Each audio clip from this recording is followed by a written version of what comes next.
ശ്രദ്ധിക്കേണ്ട ഒരു കാര്യം, ഒരു ടി ബ്രാഞ്ചിലെ ജൂനിയർ സൂപ്രണ്ടിനെ മാറ്റുന്നതും മാറ്റാതിരിക്കുന്നതുമല്ല ഒരു DGPയെ. ഇപ്പം നേരത്തെ മഞ്ജുഷ പറഞ്ഞു, ഒരു തച്ചങ്കരിയെ സൂപ്പർവൈസറായി അവിടെ DGP ആയിട്ട് നിയമിച്ചിട്ടുണ്ട്. അദ്ദേഹം നിരീക്ഷണം നടത്തിക്കൊണ്ടിരിക്കുക, അദ്ദേഹം ആളുകൾക്ക് ചിറ്റ് കൊടുത്തുകൊണ്ടിരിക്കുക, വാട്സപ്പ് ഉണ്ടാക്കിക്കൊണ്ടിരിക്കുക. ഇതൊക്കെ ഒരു പോലീസിൽ നടക്കുന്നത്. തച്ചങ്കരി ആരാണെന്ന് ഞാനിപ്പോൾ പറയുന്നില്ല, തച്ചങ്കരിയുടെ പേരിൽ എത്ര കേസുണ്ടെന്നും ഞാനിപ്പോൾ പറയണില്ല. എന്തായാലും സെൻകുമാറിൻ്റെ പേരിൽ കേസൊന്നുമില്ല, തച്ചങ്കരിയുടെ പേരിൽ കേസുണ്ട്. പക്ഷെ തച്ചങ്കരി സ്വീകാര്യനാവുന്നു, സെൻകുമാർ കൊള്ളരുതാത്തവനാകുന്നു എന്നത് തന്നെ ഒരു ഗവൺമെൻറ്റിൻ്റെ രാഷ്ട്രീയ നയവുമായി ബന്ധപ്പെട്ടതാണ്. ഒന്ന്. രണ്ടാമത്തെ പ്രശ്നം ഇവിടെ ഏറ്റവും കൂടുതൽ, അതാണ് ഞാൻ ഊന്നി പറയുന്നത്, സുപ്രീം കോടതി വിധിയെ ഇപ്പോഴും ഈ സർക്കാർ ബഹുമാനിക്കുന്നില്ല. സർക്കാർ സർക്കാർ അതാ ഞാൻ പറഞ്ഞേ, സെൻകുമാറിനോട് പറഞ്ഞ മുഖ്യമന്ത്രി നിങ്ങൾ കോടതിയിൽ വേണമെങ്കിൽ, പക്ഷെ അകാരണമായിട്ടാണ് ശ്രീ നീലകണ്ഠൻ, കാരണമില്ലാത്ത ഒരു സ്ഥലമാറ്റം തന്നെയാണല്ലോ പോലീസ് ആസ്ഥാനത്ത് നടന്നത്. ഇപ്പോൾ IG ബൽറാം കുമാർ ഉപാധ്യായയുടെ റിപ്പോർട്ട് അത് വെറുതെ അങ്ങ് തള്ളിക്കളയുവാൻ കഴിയുമോ? TP സെൻകുമാർ ഏതു ജീവനക്കാരുടെ കാര്യത്തിലാണോ ഈ നടപടിയെടുത്തത് അവരുടെ ഭാഗത്തു നിന്നും ഒരു വീഴ്ചയും പോലീസ് ആസ്ഥാനത്തെ ഭരണത്തിൽ ഉണ്ടായിട്ടില്ല എന്ന് വ്യക്തമാക്കുന്നതാണ് IG-യുടെ റിപ്പോർട്ട്. ഇത് സർക്കാരിന് കണക്കിലെടുക്കേണ്ട എന്ന് തന്നെയാണോ? IG DGPക്ക് കീഴിലുള്ള ആളാണ്. ആ റിപ്പോർട്ട് കൂടി പരിശോധിച്ചിട്ടാണ് DGP നടപടിയെടുക്കുന്നത്.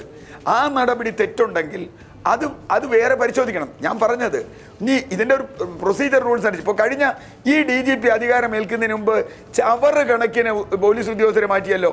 ഈ മാറ്റിയ ഉദ്യോഗസ്ഥരൊക്കെ കൃത്യമായിട്ടാണോ ഈ പറഞ്ഞ നിയമങ്ങൾ പാലിച്ചിട്ടാണോ മാറ്റിയത്? അല്ല. പിന്നെ അവർ ധൈര്യമില്ലാത്തതുകൊണ്ട് പോകുന്നില്ല, അവരൊക്കെ പേടിച്ചിട്ടാണ്.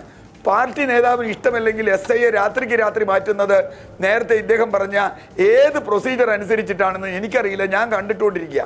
അത് എല്ലാ രാഷ്ട്രീയ പാർട്ടികളും ചെയ്യുന്നുണ്ടാവാം. പക്ഷെ ഇവിടെ ഏറ്റവും പ്രധാനപ്പെട്ടത് DGPയും സർക്കാരും തമ്മിൽ വിശ്വാസ്യതയില്ലെങ്കിൽ ഒരു സംസ്ഥാനത്തെ ഭരണം കുളമാവും എന്ന കാര്യം തർക്കമില്ല. ഭരണം കുളമായാലും വേണ്ടില്ല, തൻ്റെ വൈരനിര്യാതന ബുദ്ധി ഉണ്ടാകണം, അല്ലെങ്കിൽ സങ്കുചിത ശരി, ഞാൻ ഇടപെടുകയാണ്. കാരാട്ട് റസാഖ് ടെലിഫോൺ ലൈനിലുണ്ട്. സംസ്ഥാനത്തിന് അപകടം. ശരി, ഞാൻ ഇടപെടുകയാണ്. കാരാട്ട് റസാഖ് ഇല്ല. ഇപ്പോൾ കാരാട്ട് റസാഖ് അല്പം മുമ്പ് പറഞ്ഞ കാര്യം, ശ്രീ MT രമേശ് അദ്ദേഹം പരാതി കൊടുത്തു, പക്ഷേ ആ പരാതി വെച്ച് താമസിപ്പിച്ചു. അപ്പോൾ സെൻകുമാറിൻ്റെ ഇപ്പോഴത്തെ നടപടിയെ അദ്ദേഹം ന്യായീകരിക്കുകയാണ് ചെയ്തത്. ഈ പരാതി വെച്ച് താമസിപ്പിക്കുന്നതിന് കാരണക്കാരിയായ ഒരു ജീവനക്കാരിയെ സെൻകുമാർ സ്ഥലം മാറ്റി, അതിനെ അദ്ദേഹം ന്യായീകരിക്കുകയാണ്. പക്ഷേ ഈ ജീവനക്കാരിയുടെ ഭാഗത്തു നിന്നും ഒരു തെറ്റും ഉണ്ടായിട്ടില്ല എന്ന് IG-യുടെ റിപ്പോർട്ടുണ്ട്. 18/1/2017 കാരാട്ട് റസാഖ് പരാതി കൊടുത്തു. അന്ന് തന്നെ അന്നത്തെ DGP ആയിരുന്ന ലോക്നാഥ് ബെഹ്റ ഫയലാക്കണമെന്ന് T ബ്രാഞ്ചിന് സന്ദേശവും കൊടുത്തു. എല്ലാ ജില്ലാ പോലീസ് മേധാവികളെയും അറിയിച്ചിട്ടുണ്ട് T ബ്രാഞ്ചിൽ നിന്ന്. ആ T ബ്രാഞ്ചിൻ്റെ ചുമതലക്കാരിയായിരുന്നുവല്ലോ ഈ ബീനാകുമാരി, അവരെയാണ് മാറ്റിയിരിക്കുന്നത്. ബീനാകുമാരി അപ്പോൾ ഒന്നും ചെയ്യാതെ അവിടെ ഇരുന്നു എന്ന് പറയുന്നതിൽ അർത്ഥമില്ല. 3/3/2017 അതായത് മാർച്ച് 2017 റിമൈൻഡറും അയക്കുകയുണ്ടായി. അപ്പോൾ T ബ്രാഞ്ചിൽ നിന്നും ഒരു അപാകതയും ഉണ്ടായിട്ടില്ല. സെൻകുമാർ ഇത് കണക്കിലെടുക്കാതെയാണല്ലോ അവരെ സ്ഥലം മാറ്റിയത്. മാത്രമല്ല, ആന്റണി രാജു പറഞ്ഞ ആ ആരോപണം നിലനിൽക്കുകയാണ്. കേസ് നടത്തിപ്പിന് ആവശ്യമായ ഫയലുകൾ ഈ ജീവനക്കാരി സെൻകുമാറിന് നൽകിയിരുന്നില്ല. അതായത് പോലീസ് മേധാവി സ്ഥാനത്ത് നിന്ന് മാറ്റിയതിനെതിരെ അദ്ദേഹം നടത്തിയ കേസുകളിൽ സഹായമുണ്ടായില്ല. പോലീസ് ആസ്ഥാനത്തെ ചിലരിൽ നിന്ന് അവരോടുള്ള പകപോക്കൽ സെൻകുമാർ നടത്തുകയാണ്. അല്ല, ഇതിൽ രണ്ട് കാര്യത്തിലാണ് വിശദീകരണം ഗവൺമെൻറ് കൊടുക്കേണ്ടത്. ഈ സ്ത്രീയുടെ സ്ഥലം മാറ്റം റദ്ദ് ചെയ്തത് സ്ഥലം മാറ്റത്തിൻ്റെ ചട്ടങ്ങൾ പാലിക്കാത്തത് കൊണ്ടാണോ, അതോ ഈ സ്ത്രീക്കെതിരായിട്ട് സെൻകുമാർ പറഞ്ഞ പരാതി നിലനിൽക്കാത്തത് കൊണ്ടാണോ? ഈ രണ്ടാണ്. ഈ പരാതി നിലനിൽക്കാത്തതാണെങ്കിൽ ഇടത് സഹയാത്രികനായിട്ടുള്ള MLA പറയുന്നു അദ്ദേഹത്തിന് പരാതിയുണ്ട്, ഈ സ്ത്രീ ഇതിന് പിറകിൽ പ്രവർത്തിച്ചു.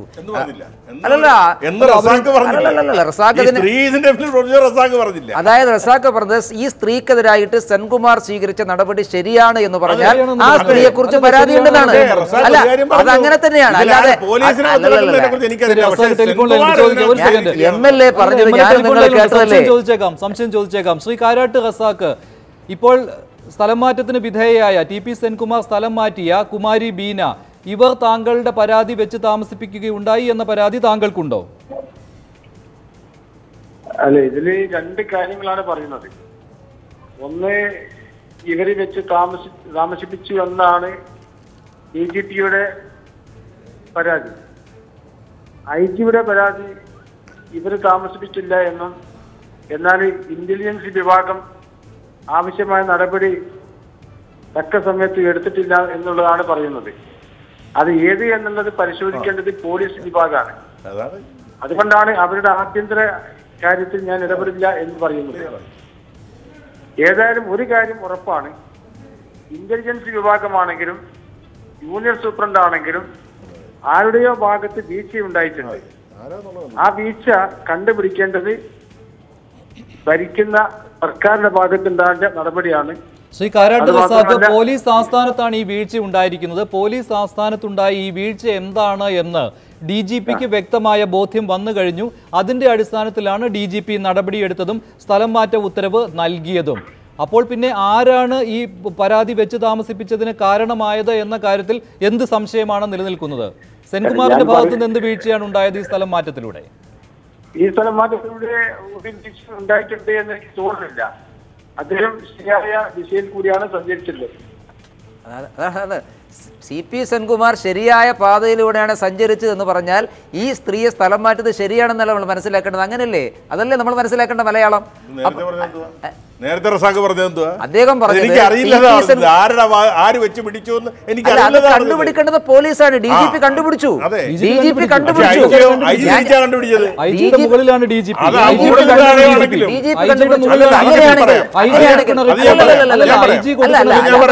കൊടുക്കുന്ന റിപ്പോർട്ട് അതേപടി DGP ചീഫ് സെക്രട്ടറി കൊടുത്താൽ മതി. IG കൊടുത്ത റിപ്പോർട്ടും DGP കൊടുത്ത റിപ്പോർട്ടും പരിശോധിച്ചിട്ട് ഗവൺമെന്റാണ് നിഗമനത്തിലെത്തിയത് ഏതാണ് ശരിയെന്നുള്ളത്. അല്ലാതെ അന്ധമായി DGP കൊടുക്കുന്ന റിപ്പോർട്ടിനെ അതേപടി അംഗീകരിച്ചു കൊടുക്കേണ്ട പോസ്റ്റ്മാൻ അല്ല അഡീഷണൽ. ആരുടെ റിപ്പോർട്ടാണ് സാർ പരിശോധിക്കുന്നത്? നമ്മുടെ നാട്ടിൽ ഒരു പോലീസ് ഭരണ സംവിധാനത്തിൽ ആ പോലീസ് ആസ്ഥാനത്ത് ഒരു ഉദ്യോഗസ്ഥയെ മറ്റൊരു തലത്തിലേക്ക് മാറ്റണത് മുഖ്യമന്ത്രി അറിഞ്ഞുകൊണ്ടാണെന്ന് പുതിയ നിയമം ഉണ്ടാക്കണം. നിങ്ങൾ വെള്ളരിക്കപ്പെടണോ? ഒരു DGP ഓഫീസിലെ ഒരു പ്രത്യേക തസ്തികയിൽ ഇരിക്കുന്ന ഒരു സ്ത്രീയെ DGPയുടെ മുമ്പിൽ വരുന്ന ഫയലിന്റെ അടിസ്ഥാനത്തിൽ അവർ കുറ്റക്കാരിയാണെന്ന് കണ്ടുകൊണ്ട് അവർ വേറൊരു പോസ്റ്റിലേക്ക് മാറ്റുന്നു. അതൊരു ഓഫീസിനകത്ത് നടക്കുന്ന മാറ്റമാണ്. ഈ ചെറിയ മാറ്റം പോലും മുഖ്യമന്ത്രി അറിയണമെങ്കിൽ നാളെ ഒരു ഇല വീണാൽ ഞാൻ അറിയണമെന്ന് പിണറായി വിജയൻ അങ്ങനെ ആഗ്രഹം ഉണ്ടാകാൻ. അദ്ദേഹമാണല്ലോ സർക്കാർ, ഐ ആം ദി സ്റ്റേറ്റ് എന്ന് പറയുന്ന ആളല്ലേ. അദ്ദേഹത്തിന് അങ്ങനെ ആഗ്രഹം ഉണ്ടാകും. അങ്ങനെ ഒരു സംസ്ഥാനത്തിന് മുന്നോട്ട് പോകാൻ സാധിക്കുമോ? രാഷ്ട്രീയത്തിന്റെ കണ്ണിലൂടെ നോക്കുന്നവർക്ക് ഇങ്ങനെ അല്ലാതെ ഏതിനെയും കാണാൻ കഴിയില്ല. ഇവിടെ DGP IPS കാരനാണോ ഗവൺമെന്റിന് മുമ്പിൽ പാവപ്പെട്ട ജൂനിയർ സൂപ്രണ്ടാണെന്നുള്ളതല്ല. ഒരു പാവപ്പെട്ട ജൂനിയർ സൂപ്രണ്ടിനോടാണെങ്കിലും നിയമം ലംഘിച്ചുകൊണ്ട് അനീതി ചെയ്തുവെന്ന് ഗവൺമെന്റിന് ബോധ്യപ്പെട്ടാൽ ആ നിയമം അനുസരിച്ച് ഇവിടെ GO 3/2017 വളരെ വ്യക്തമാണ്. അങ്ങനെ ആ GOയുടെ വിരുദ്ധമായിട്ട് ലംഘനമായിട്ട് ആ ജൂനിയർ സൂപ്രണ്ടിനെ ട്രാൻസ്ഫർ ചെയ്യാൻ നിയമം ഈ രാജ്യത്തില്ല. എന്നാൽ സെൻകുമാർ സുപ്രീം കോടതി പോയപ്പോൾ ശ്രീ CR ഉൾപ്പെടെയുള്ള ആളുകൾ നിയമമാണല്ലോ പൊക്കിപ്പിടിച്ചത്. ഇപ്പം എന്താ ഈ പാവപ്പെട്ട ജൂനിയർ സൂപ്രണ്ടിന്റെ കാര്യം വന്നപ്പോൾ നിയമം മാറ്റിവെക്കണമെന്ന് പറഞ്ഞതിന്റെ അർത്ഥം എന്താ? ഇവിടെ നിയമലംഘനം ഉണ്ടായാൽ അത് DGP ചെയ്താലും അത് ഗവൺമെന്റ് ശ്രദ്ധയിൽപ്പെട്ടാൽ അത് ആ പാവപ്പെട്ട ജൂനിയർ സൂപ്രണ്ടാണെങ്കിലും അവർക്ക് നീതി വാങ്ങിക്കൊടുക്കേണ്ട ഉത്തരവാദിത്വം ഗവൺമെന്റിനുണ്ട്. ഇവിടെ നേരത്തെ CR ചോദിച്ചു, സെൻകുമാറിനെതിരെ ഉത്തരവ് വന്നപ്പോൾ കോടതിയിൽ പൊക്കോളാണല്ലോ പറഞ്ഞത്. അതെ, കാരണം സെൻകുമാറിനെതിരെ നടപടിയെടുത്തത് ഗവൺമെന്റാണ്, ക്യാബിനറ്റാണ്. കോടതിയിലേ പോകാൻ കഴിയൂ. ഇവിടെ ജൂനിയർ സൂപ്രണ്ടിനെതിരെ നടപടിയെടുത്താൽ അവർക്ക് അപ്പീൽ ചെയ്യാൻ ഗവൺമെന്റ് ഉണ്ട്. ഗവൺമെന്റിൽ പോയതിനു ശേഷമേ കോടതിയിൽ പോകാൻ കഴിയുള്ളൂ. അങ്ങേക്കറിയാമല്ലോ എന്നെക്കാൾ ഹൈക്കോടതിയിലെ ഇത്തരം ട്രാൻസ്ഫറുകളെ സംബന്ധിച്ച് പരാതി പോകുമ്പോൾ ഹൈക്കോടതി പറയുന്നത് എന്താണ്? You first approach government. നിങ്ങൾ സെക്രട്ടറിക്ക് ആ വകുപ്പിന് പരാതി കൊടുക്കുക, അത് ഡിസ്പോസ് ചെയ്തതിന് ശേഷം ഇങ്ങോട്ട് വരിക എന്ന് എന്നെക്കാളും നന്നായി അറിയാവുന്ന CR ഈ ജൂനിയർ സൂപ്രണ്ടിന്റെ കാര്യം വന്നപ്പോൾ അന്ധമായി ഗവൺമെന്റിനെ എതിർക്കുന്നത് ശരിയല്ല. ഇവിടെ നിയമവും നീതിയുമാണ് നടപ്പാക്കേണ്ടതെങ്കിൽ GO 3/2017 ഉള്ളിടത്തോളം കാലം അത് വയലേറ്റ് ചെയ്യുന്നത് DGP ആയാലും മറ്റാരായാലും അത് തിരുത്തേണ്ട ബാധ്യത, ഉത്തരവാദിത്വം ഒരു ജനാധിപത്യ സർക്കാരിനുണ്ട്. പരാതിപ്പെടുന്നത് നിങ്ങളുടെ ഗവൺമെന്റിന് പിന്തുണ പ്രഖ്യാപിക്കുന്ന ഒരു MLA ആണ്. അയാൾ ഒരു പരാതി കൊടുത്തിട്ട് മാസങ്ങൾ. എന്ത് ആഭ്യന്തര വകുപ്പാണ് സാർ നിങ്ങൾ? ഒരു MLAക്ക് നീതി കൊടുക്കാൻ സാധിക്കാതെ ഒരു MLAക്ക് ജീവനും ഭീഷണിയായി ആ പരാതി DGP ഓഫീസിൽ വന്നു. ഒരു മാസങ്ങളോളം ആ ഫയലിനകത്ത് നിങ്ങൾ അടയിരിക്കുകയാണ്. ഒരു പരാതി ഒരു MLAയുടെ പരാതി പരിഹരിക്കാൻ പോലും കഴിഞ്ഞ ഇത്രയും കാലമായിട്ട് സാധിക്കാതെ നിങ്ങൾക്ക്. പിന്നെ